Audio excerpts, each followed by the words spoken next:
안녕하세요. 오늘은 중국에서 외국 기업 성공 못하는 이유라는 소식을 전해드리겠습니다. 중국 진출을 희망하는 글로벌 기업 스타트업에 있어서 중국의 노골적인 자국 산업 보호 정책은 대표적인 차이나 리스크입니다.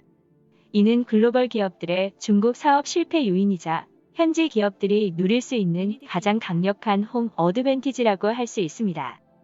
2014년까지 중국 내 시장 점유율 1위를 차지하던 삼성전자가 현지 경쟁사인 오포, 샤오미, 화웨이에 밀려 결국 탈중국을 택한 이유입니다. 그리고 중국의 자국 기업 보호는 현재 진행형이며 앞으로도 제2의 삼성전자 같은 글로벌 기업의 탈중국 현상은 가속될 것이라는 전망이 압도적입니다. 이는 중국 스포츠 의류 시장에서 압도적인 위치를 차지하고 있는 아디다스나 나이키도 마찬가지입니다.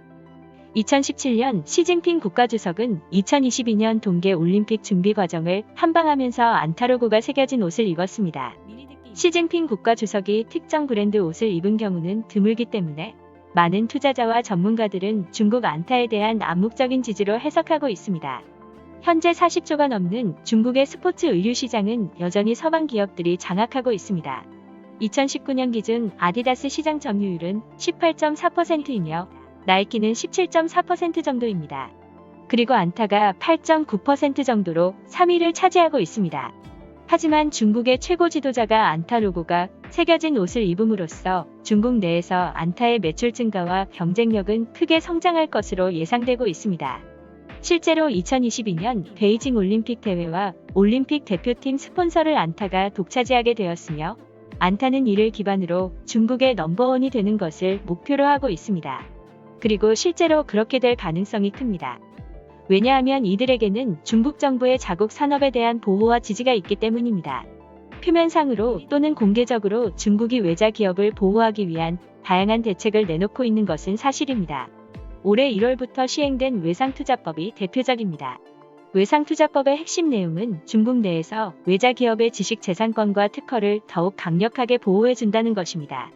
특허 침해를 사전에 방지하기 위해 페널티를 올리고 외자 기업과 현지 기업이 법적 이슈가 발생했을 때 공정하게 대처하는 등의 내용이 핵심이라고 할 수 있습니다. 하지만 정부와 최고 지도부 차원에서 결국 팔은 안으로 굽는다식의 태도를 보이는 한 이러한 법적 규제는 껍데기에 불과합니다. 이는 중국 현지 기업이 막강한 경쟁력을 확보하는 데 핵심 요소가 되었습니다. 실제로 중국의 많은 현지 기업들은 중국 내에서 브랜드와 기술을 갖춘 글로벌 기업들과 경쟁을 할 때 이를 적극적으로 사용해왔고 또 많은 성공 경험을 가지고 있습니다.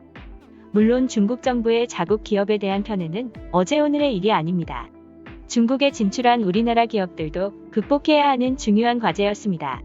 하지만 제한된 자본으로 처음부터 시작해야 하는 스타트업이라면 상대적으로 더욱 큰 도전일 수밖에 없는 것입니다.